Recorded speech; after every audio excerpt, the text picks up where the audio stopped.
First of all, I'd just like to also give a special thanks to all the Legislative Committee Secretaries of the Senate of the Philippines, a statement of support to our Senators of the People's Initiative, signed by all the staff and Legislative Committee Secretaries. Mabuhay kayo. Thank you so much.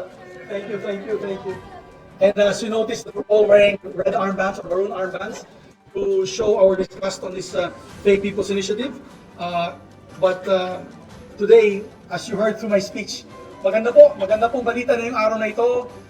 Katulad na binanggit ko kanina, napapasalamat po kami sa COMELEC sa pagkita nila na may pagpupunta ng rules, issue the PI, and therefore suspended all proceedings, and including suspending the acceptance of additional signatures. Napapasalamat po kami kay Chairman George Garcia and the whole NBank, members of the NBank committee who made the decision of the COMELEC, who made that decision. So, mabuhay po kayo, and again, as I mentioned earlier, yesterday I got a call from Undersecretary Chala Gamon. That was about 4 in the afternoon, and she asked me if I could see the President today at 10 a.m. together with Senate President Juan Ponce Enrile and our Executive Secretary Luis Lucas Bersamin. I'll just leave my phone. So during that meeting this morning, the President had said that the situation, ang gusto lang niya ay economic provisions, but the situation is getting out of hand, and people are already speculating what the possibilities of this PI could do. And so, sabi niya na he will stop. He said he will tell the initiators of this PI to stop the initiative. And we, as a welcome bonus, the COMELEC has also asked, or they came out with the order to suspend all these PI discussions and collections of signatures. So the moon and the stars have aligned today for our democracy. It's for the democracy of our country. Hindi po ito para sa survival ng isang institution, hindi po ito para sa Senado. Ito po ay para sa ating demokrasya.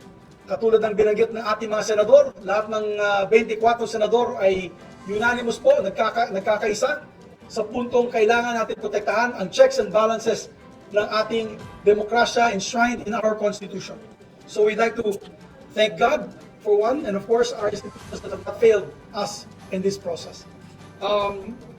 Yun po ang nagpangyayari kaninang umaga, and of course I had asked the President if I can say this, and he said yes, you may share this to the public. Unfortunately, kaka-take off lang po niya for Vietnam, but I'm sure your different news agencies can interview him on this particular issue. I'd also thank former Senate President Juan Ponce Enrile, the President's Chief Counsel, Chief Legal Counsel, dahil binanggit na kahit kailanman, hindi pwede mawala ang checks and balances ng ating Senado at Kamara de Representantes. There's always a bicameralism, and he stressed that to the President today, and he says it cannot be done that the Senate will not be able to vote separately on this particular issue of the PI. So kumukontra po si Senate President Juan Ponce Enrile.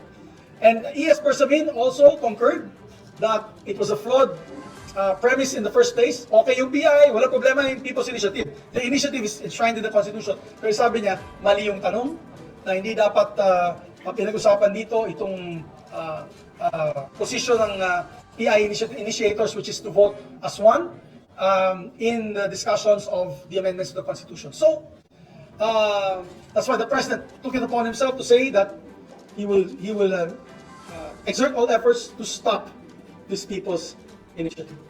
I have with me, my two senators who might want to give statements. You want them? And I'd like to put on record that the leadership of the Senate, together with the Senate Minority Floor Leader, from day one, has been with us, conceptualizing, strategizing each and every move that we'll make to be able to fight this Peking People's Initiative. Particularly, I want to make special mention dito sa ating Senate President pro tempore. Nung 3 weeks ago pa lang, magka-partner na po kami, nagsha-shuttle diplomacy po kami sa iba't ibang grupo, from the President to the Speaker, para lang magkaroon ng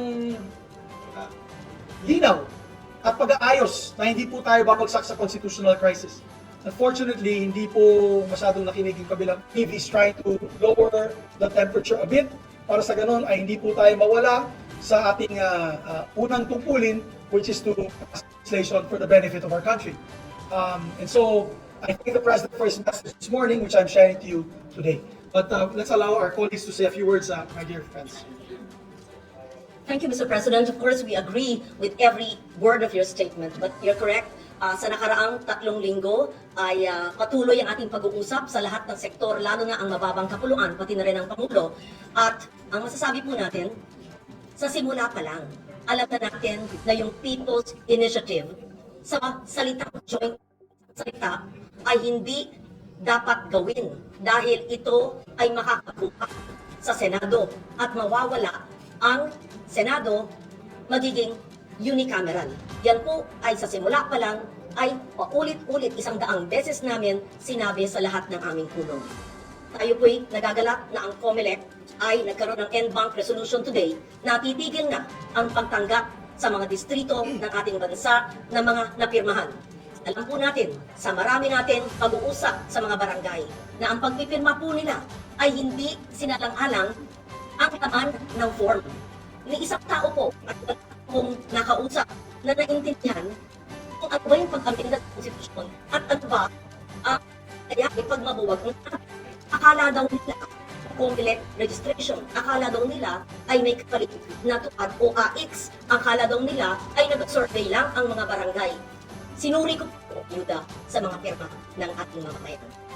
Salamat, Senate President Subiri, sa inyong leadership. Salamat, Majority Leader, na nagkaisa ang 34 na senators na hindi matuloy ang amyenda ng konstitusyon na siyang makakabuwag sa Senado na siyang nag-aalaga sa kanan ng taong bayan. Thank you. Thank you very much, our Senate President Pro Tem, Senator By the way, birthday. Magandang present yun, magandang present. Siyempre sa ating inspirational leader, ang haligi ng Senado, ating Pangulo ng Senado, Senator Subiri.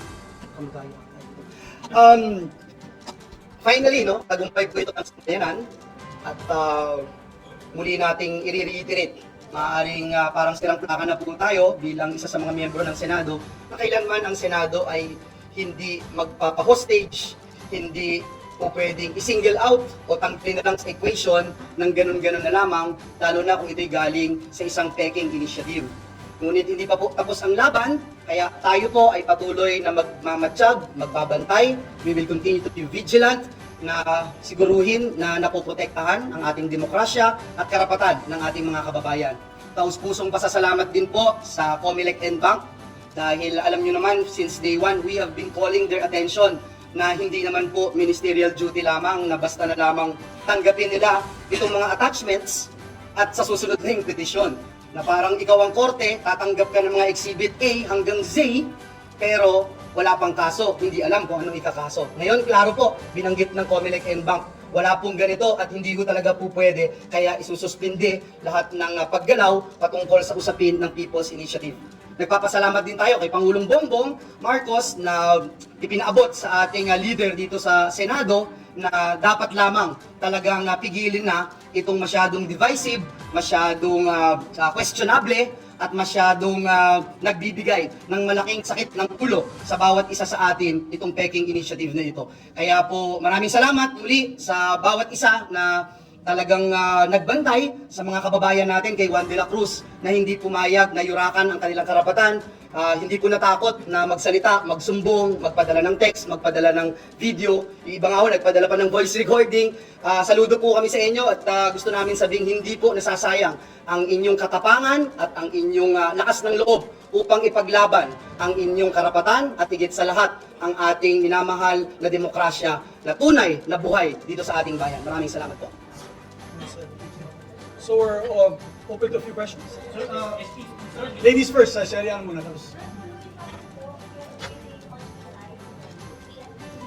Yes. No, on Tuesday. Yes. The RBH, we're having a focus now on the particular issue on the RTH6, pero so I cannot answer on that particular issue. Pero I believe tuloy pa yata yung hearing ni Senator Amy bukas. Tuloy. No, we're going to discuss that. We're going to still discuss that in caucus today. I cannot speak for myself, for the Senate. I'm not saying di tuloy. I'm not saying let me just take the consensus of the body on that particular issue. I think one step at a time. Gusto natin tuldukin tong PI na to di ba? Kailangan, hindi pa tapos Gusto na munang tuldukin namin yan. So, we have options to file legal petitions to the COMELEC, of course no longer to the Supreme Court. There's no justiciable issue anymore as far as we're concerned. But at least with the COMELEC, we'll still make an appeal na tuldukin na talaga yung taking initiative na yan. So, dyan po kami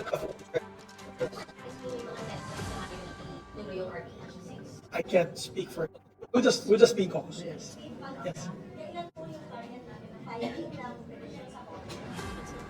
We don't want to transmit our punches, but very soon. Of course, malalaman nyo kasi tawagan ko kayo. I promise you nakasama kayo doon.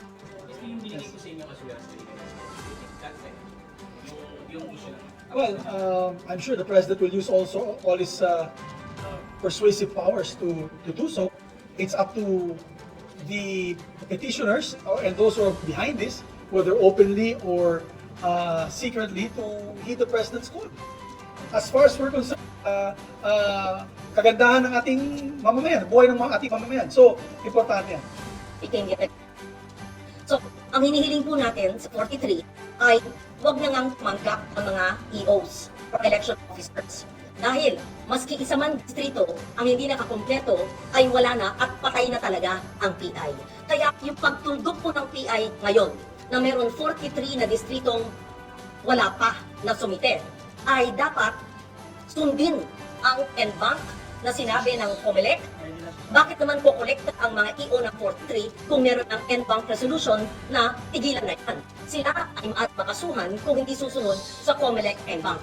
So sa tanong po ninyo, ang kaibahan ng 3 weeks ago at saka ngayon. Ngayon po, nagsalita ako. Ngayon po, may NBank resolution po ang COMELEC na inuutusan ang mga EOs, tigilan na nyo, huwag kayong tumanggap.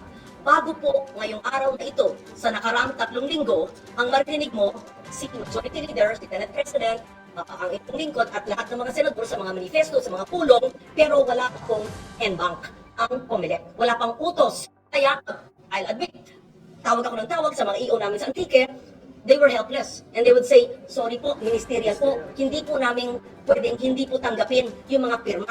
Nung kinausap yung mga kapitan at yung mga tao, sinasabi, kasi pumirma po, sabi po kasi may ayuda, palista po ang mga nagbibigay. Kasabi ko sa COMELEC, narinig nyo, hindi yan sa konstitusyon, kundi ayuda. Pero hindi po pwedeng hindi tanggapin. Iba na po ang kwento ngayon. Dahil may NBank resolution po ngayong hapon, gaya ni sabi ni Senate President, na hintuin, stop it, stop PI. Pag yung 43, bukas sabihin natin, ay magsumite, they're violating the NBank resolution. So in answer to your question, that's the marked difference. Yun po ang malaking kaibahan sa 3 linggong nakaraan. Ngayon po, may resolution ang COMELEC. I hope that clearly answers your question. Thank you. Also po yung pagtawag kay SP. We'd also like to, gusto lang natin ilagay sa records natin na nagpapasalamat din po kami sa lahat ng tumutol dito sa People's Initiative. Hindi lang po Senado ang tumutol dito, yung mga civil society groups, ang Simbahan Katolika, nagsalita din po, iba't ibang group po, of course the Church of the Jesus Lord Group po nagsalita in one, in unison. Marami pang ibang mga, of course, sektor, yung mga manggagawa, nagsalita, nagrally pa nga sila dito sa amin na in support of our position against the PI. So, nagpapasalamat po kami sa inyo lahat. Hindi po kayo nawala ng pag-asa katulad namin at nagpapasalamat kami sa ating mahal na Panginoon dahil today our prayers were answered. Our prayers were answered.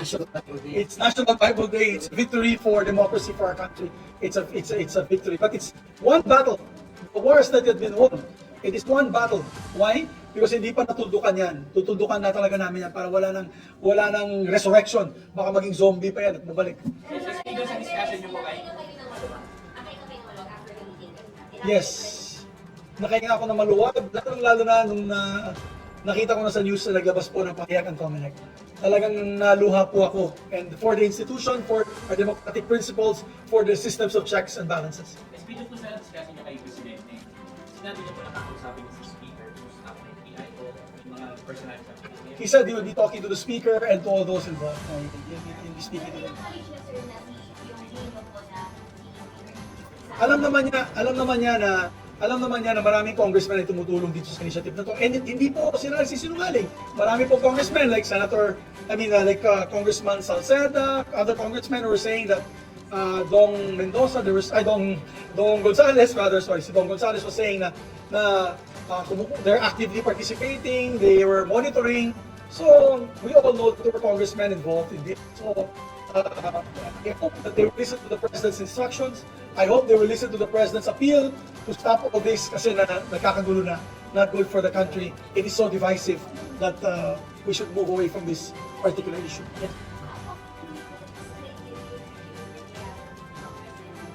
Siguro, ano muna kami? Alam ko, medyo strained ang aming relationship ngayon with the House of Representatives, and we're going to try to stand above the fray, above the clouds, and be more statesman-like here. We'll continue to work in a professional manner with the House of Representatives. We will try, I guess, to reach out leadership between the leadership of the House and the leadership of the Senate and see how we can get a consensus na trabaho muna tayo. Of course, hindi na katulad noon siguro na parang best of friends, no? But I think we can work for the people professionally. Marami pa tayong bills na nakabinbin on BICAM. So siguro after this, we can move on and discuss the legislative work that is on hand. No, not the victory for the people. The people. Not just the Senate, it's a victory for the people. Can I just say that this is not just the victory of the Senate, but the victory of the people because it shows that you are sovereign. Kayo ang dapat sinusunod. Dapat ang gobyerno ay sensitibo sa damdamin at buong loob ng ating mga kababayan. Hindi ito dapat isinasantabi, hindi ito inaabuso, hindi ito nilalapastangan. Pakikinggan at pinag-aakalang mabuti kung ano ang epekto ng ating mga ginagawa. So, ito po ay isang napakalaking welcome development para sa atin at gaya ng sabi ng aming Senate President, hindi dapat dito matapos ang laban, kundi dapat talagang tuldukan dahil we don't want another zombie to come out in the future. No, nakakuha ko ng text from Yusek Chalagamon, yan ang secretary ko ng Pangulo. And she invited me, it's my phone. Oh, never mind. Yeah. So basically, sinabi na kung pwede daw ako makipag-meeting kay Presidente. No, for the record, kasi I don't want na sabihin nila na yesterday ng after lunch. Kasi at least alam nyo na hindi ako nagtawag dito, hindi ako pumunta doon by myself. This was actually a message yesterday, and quote, the President wants to meet with you tomorrow at 10 a.m. sa Bahay Pangulo. Joining the President will be the former Senator Juan Ponce Enrile and E.S. Bersamin. And shortly after, the President will leave for Vietnam after lunch. Yeah.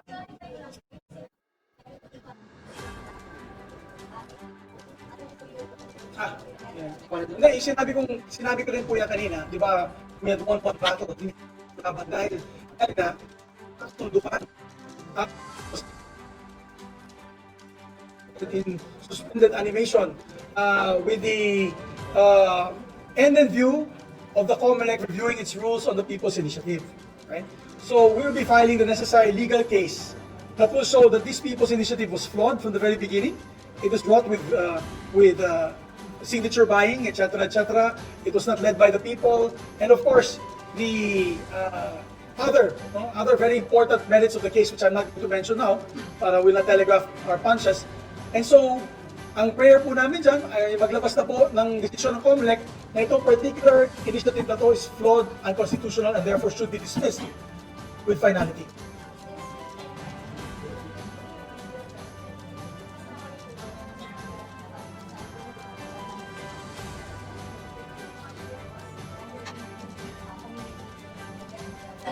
No, not the COMELEC.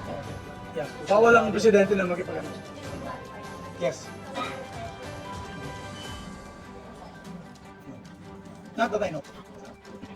Alright, thank you very much guys. No other topic? Di kasyang elepante talaga. Kahit 4 doon. Okay. Kapag nabanggit ang Pangulo ay accountability, doon na lang ba, how about yung parang 20 million alleged before per district na ibigay? So, Wala naman pinag-usapan na ganun. Wala naman pinag-usapan. SP kagabi lang po si former President. No comment. Step in. Thank you. We want to temper the political at maging peace na tayo lahat.